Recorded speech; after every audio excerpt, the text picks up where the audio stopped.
With the passing of comedian Robin Williams last week, the topic of depression and suicide prevention among adults has come to the forefront. There's sort of a mythology around suicide that if we talk about it, it's going to happen. And so I think that there's a lot of fear based around if we talk about it, what do we do?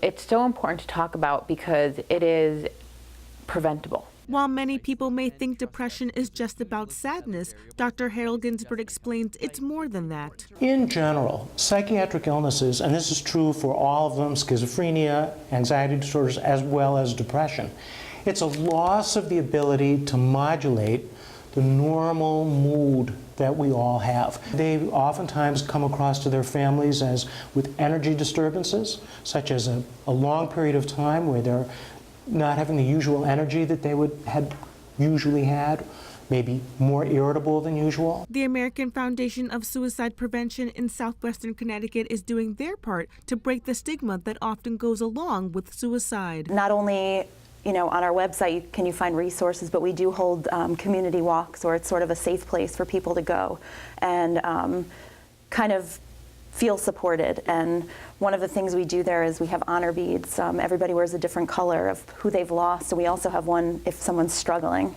So it's kind of a brave thing to put that on. Adults were a little more worried about, hurting someone's feelings, losing a friendship. How do we say this to a supervisor or a coworker without that impacting, how things are going to go for us and for them at our workplace? Dr. Ginsberg says although depression can be treated with medicine, there's a place for one-on-one therapy. A kind of therapy called cognitive therapy, which is usually short-term, typically 10 weeks, and very goal-directed.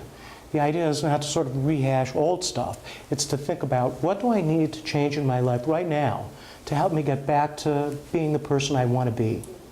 It's very goal-directed, and it's very, very effective. In fact, people who use both medicines and cognitive therapy have far and away the best response to depression than using either method alone. Feeling okay to talk about it, it's okay to come forward. Mental illness is not something you should be ashamed of, and hopefully erasing the stigma. For more information about the American Foundation of Suicide Prevention in Connecticut, visit www.afsp.org.